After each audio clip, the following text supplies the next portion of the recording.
तो कहानी के शुरू होते ही हम एक लड़की को टेबल से उल्टा बंधे देखते हैं। उसके पाँव बुरी तरह कांप रहे थे। वो दर्द से चिल्लाना चाह रही थी पर उसके मुंह से आवाज तक नहीं निकल रही थी। देखने पर पता चला कि उसके मुंह को किसी ने बेदर्दी से सी रखा था। जिस्म पे बेतहाशा बड़े बड़े जख्म थे जिसे 2 लोग सी रहे थे। इसलिए नहीं कि उसे इलाज की जरूरत थी, बल्कि ये भी उनका टॉर्चर करने का एक तरीका था। एक उस बेचारी लड़की के जख्मों को सीता तो दूसरा उन्हें टांगों को काट कर बार बार उन्हें जख्मों में सुई चुभोता और इस तरीके से उस लड़की को बार बार दर्द दिया जाता। अब सीन कट होकर हमें साल 1609 का वक्त दिखाया जाता है। इस वक्त किंगडम ऑफ हंगरी के ऊपर एलिजाबेथ पेट्री का राज है। जिन्हीं एक औरत का उसकी खूबसूरती, बहादुरी, सहानत और किस्मत के चर्चे पूरे किंगडम में थे। सभी लड़कियां उसे अपना रोल मॉडल माना करती थी।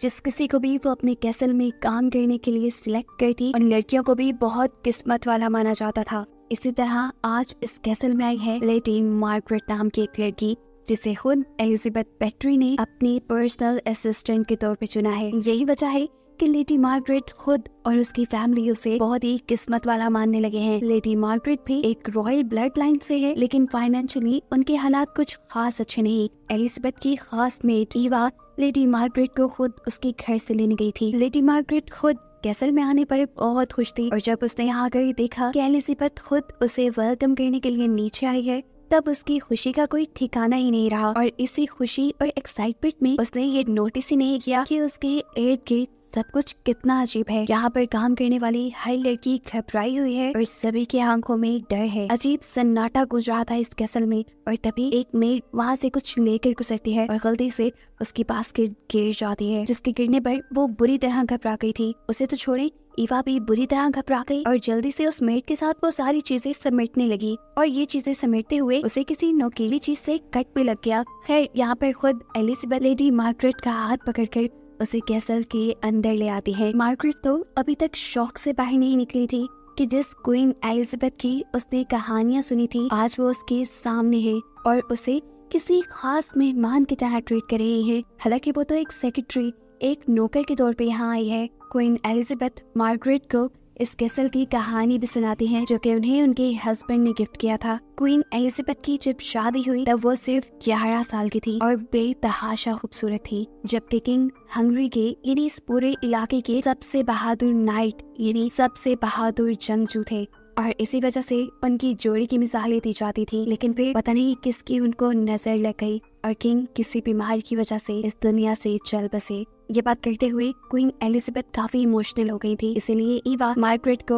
उसके रूम में ले आती है। ये रूम काफी बड़ा, काफी आलीशान था, जहाँ पर वो ईवा से काफी बातें करने की कोशिश करती है। लेकिन अजीब बात थी, ईवा उसकी किसी बात का जवाब नहीं दे रही थी। वो लेडी मार्गरेट को खास और अपने आप को आम मानती थी। तब लेडी मार्गरेट उससे कहती है, मैं तो खुद अपने घर में सारे काम करती हूँ किसी मेड की तरह, तो मेरे और तुम्हारे दरमियान में कैसा डिफरेंस। ईवा जवाब देती है, जो भी हो, आपकी ब्लड लाइन रॉयल है और मैं एक आम घराने से हूँ, हमारी दोस्ती कभी नहीं हो सकती। खैर यहाँ पर मार्गरेट अब एलिजाबेथ के बारे में बातें करने लग जाती है, उनकी तारीफें करने लगती है कि कितनी अच्छी है, कितना प्रोटोकॉल दे रही है। ये नोटिस किए बगैर कि ईवा के एक्सप्रेशन उसकी बातों से बिल्कुल मुख्तलिफ है। ईवा कोई भी जवाब दिए बगैर उसे कमरे से छोड़कर निकल जाती है, जिसके बाद हम ईवा को क्वीन एलिजाबेथ के साथ दिखते हैं। वो लोग अभी भी लेडी मार्गरेट के बारे में बात कर रहे थे। क्वीन एलिजाबेथ खुश थी इस चीज के लिए कि मार्गरेट एक रॉयल ब्लड लाइन से है और उससे भी अच्छी बात ये कि वो प्योर भी है। अब उसके प्योर या रॉयल ब्लड लाइन से होने का क्वीन को क्या फायदा है, ये तो आगे ही मालूम होगा। इस सब के बाद ईवा क्वीन को कुछ फेस पर लगाने लग जाती है। ये किसी रेड ब्लशन की तरह था। ईवा ने पहले क्वीन के एक गाल पर ये ब्लशन लगाया और दूसरे गाल पर लगाने से पहले वो डर गई क्योंकि उसका प्रोडक्ट खत्म हो चुका था। ईवा डरते हुए जब क्वीन को ये बताती है कि उनका प्रोडक्ट खत्म हो गया है, तो क्वीन गुस्से से पागल हो जाती है और गुस्से पे कंट्रोल करते हुए ईवा से सिर्फ इतनी ही बात कहती है कि तुम जानती हो इस चीज का खत्म होना मुझे बिल्कुल पसंद नहीं और इसकी सप्लाई तुम्हारी जिम्मेदारी है। अब क्वीन कुछ और गलत न कर दे, ईवा डरते हुए अपने हाथ पे लगा हुआ कट जोर से दबाती है और उससे निकलने वाला खून ब्रश पे लगाकर क्वीन के फेस पे लगाने लगती है, जिससे हमें रिवील हुआ कि उस जार के अंदर भी जो रेड कलर का लिक्विड क्रीम था वो भी ब्लड ही था और क्वीन अपने फेस पे ब्लड लगवा रही थी। ये सब काफी अजीब था, लेकिन उन लोगों के लिए नहीं। उनके एक्सप्रेशन से ये सब नॉर्मल लग रहा था, यहाँ तक कि क्वीन ने तो उस खून को अपने होंठों पर भी अप्लाई कर लिया। अगले सीन में हम लेडी मार्गरेट को क्वीन के साथ डिनर करते हुए देखते हैं। लेडी मार्गरेट तो इतना सारा खाना देख के बहुत हैरान थी, क्योंकि उनके घर अब खाने को भी बहुत मुश्किल से आता था। यहाँ तक कि उसकी 2 बहनों को कॉन्वेंट भेज दिया गया था ताकि उनके खाने पीने के एक्सपेंस कम हो सके।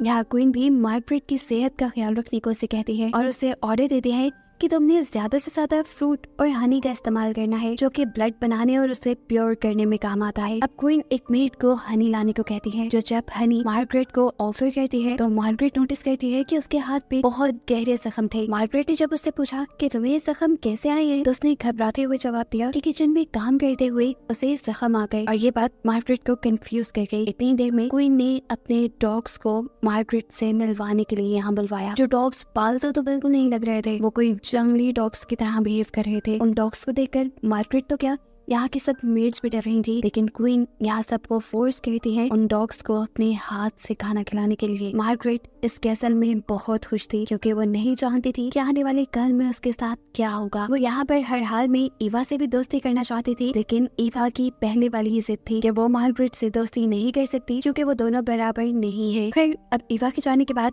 मार्गरेट सोने के लिए लेट जाती है और आधी रात में उसे किसी के रोने की आवाजें आती है, जिसके बारे में वो बाहर निकल के जब ईवा से पूछती है तो ईवा से कहती है कुछ नहीं, ये कैसल पहाड़ की ऊंचाइयों पे है, तो अक्सर हवा की आवाज ऐसे ही फील होती है, तुम जाओ जाकर सो जाओ। ईवा की तसल्ली देने के बावजूद भी मार्गरेट को कुछ अजीब लग रहा था, इसीलिए वो लाइट लेकर खुद इन्वेस्टिगेशन के लिए निकल गई और जहाँ से रोने की आवाज आ रही थी उस डायरेक्शन में चलने लगी। जिस दरवाजे के पार से आवाज आ रही थी वो एक टेरेस था। जैसे ही मार्गरेट टेरेस के अंदर जाने लगी तो गार्ड्स ने उसे रोक लिया, ये कहते हुए कि इस वक्त वहाँ जाना मना है। मार्गरेट को तो नहीं, लेकिन अगले सीन में हमें दिखाया जाता है कि टेरेस की दूसरी तरफ एक बहुत ही खूंखार काम हो रहा था। एक लड़की को जंजीरों से बांधा गया था और उसके ऊपर शहद डालकर भूखे डॉग्स को उसके ऊपर छोड़ दिया गया था। देखने को मिलता है कि ये सारा निजारा ऊपर से क्वीन खुद देख रही है और ये देखते हुए उन्हें काफी मजा आ रहा है, जिससे हमें ये बात पता चली कि क्वीन ने सिर्फ अपनी एंटरटेनमेंट के लिए वहाँ पर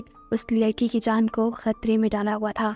और ये क्वीन ने पहली मर्तबा नहीं किया था, बल्कि इस कैसल में पहले भी ऐसा बहुत कुछ होता रहा है। जैसे हमने मूवी के पहले सीन में भी देखा कि एक लड़की को एक टेबल से बांधकर टॉर्चर किया जा रहा था और इस टॉर्चर को देख देख कर क्वीन बहुत ज्यादा खुश हुआ करती थी और इस लड़की के जख्मों को बार बार जो सी रहा था और काट रहा था वो कोई और नहीं बल्कि खुद क्वीन एलिजाबेथ और उनकी खास मेट ईवा थी। और इस चीज से हम ये भी अंदाजा लगा सकते हैं कि क्वीन एलिजाबेथ के हर ऐसे जुर्म में ईवा बराबर का साथ देती है और इन सारी चीजों से साफ यही लग रहा है कि ये लोग मार्गरेट को भी ऐसे ही किसी घिनौने मकसद के लिए यहाँ लाए हैं। मार्गरेट तो इस बात से बिल्कुल अनजान है और वो अब ईवा को अपना दोस्त मानने लगी है। वो ईवा के हाथ पे जब जख्म देखती है तो फौरन उसके इलाज में लग जाती है, लेकिन फिर उसने देखा कि ईवा के हाथ पे एक नहीं बल्कि कई ज्यादा जख्म थे, जिनमें से कुछ तो सेप्टिक भी हो चुके थे। यानी उन जख्मों में इन्फेक्शन हो गई थी, जिसका इलाज लेडी मार्गरेट को नहीं पता था। इसलिए वो ईवा से कहती है तुम डॉक्टर के पास जाओ ना। ईवा कोई जवाब नहीं देती, क्योंकि वो जानती थी कभी भी क्वीन एलिजाबेथ उसे डॉक्टर के पास जाने की परमिशन नहीं देंगी। लेकिन मार्गरेट,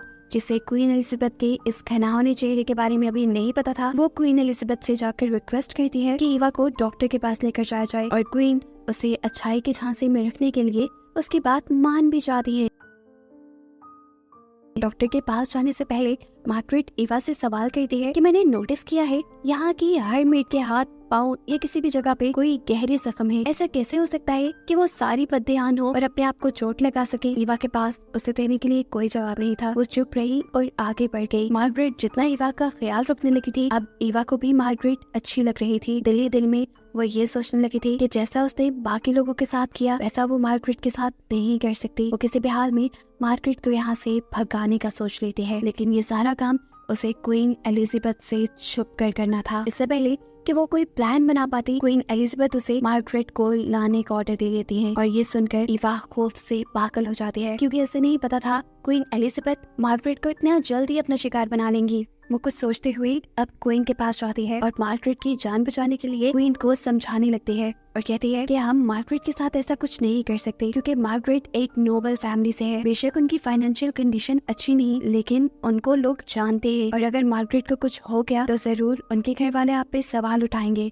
इवा की बात करते हुए क्वीन एलिजाबेथ उससे कहती है, तो इस सब की शुरुआत भी तुमने ही की थी ना, और अब तुम खुद क्यों इन सब चीजों से घबराने लगी हो। सीन कट होकर पास्ट में जाता है और हमें दिखाया जाता है कि किंग के मरने के बाद क्वीन बहुत ज्यादा बीमार हो चुकी थी दुख की वजह से, और उनकी बीमारी ने उनकी खूबसूरती को भी खा लिया था, और इसी वजह से उन्होंने बिल्कुल सुसाइड करने का फैसला कर लिया। और तब उनके पास आई इवा उनका ख्याल रखने के लिए। इवा ने उन्हें मोटिवेट किया, उनका ख्याल रखा, जिससे उनकी सेहत पहले से बहुत अच्छी हो गई। लेकिन अब उनकी खूबसूरती का भी मसला था जो वो खो चुकी थी, और इस बदसूरती की वजह से वो डिप्रेशन में जाने लगी। और एक दिन जब इवा ने गलती से उन्हें हर्ट कर दिया, उनके बाल बनाते हुए बाल खींच दिए, तो क्वीन गुस्से से पागल हो गई और अपने पास पड़ी चीजें उठाकर इवा को मारने लगी। उन्होंने इवा को इतना मारा कि उसका सर फट के खून निकलने लगा, और खून के छींटे जाकर क्वीन के मुंह पे गिर गए। और जैसे ही उन छींटों को साफ करने के लिए क्वीन शीशे की तरफ मुड़ी, तो उन्हें वो छींटे साफ करते हुए लगा कि जैसे उनकी पुरानी खूबसूरती इस खून की वजह से वापस आ रही है। ये खून का रंग उनके मुंह पे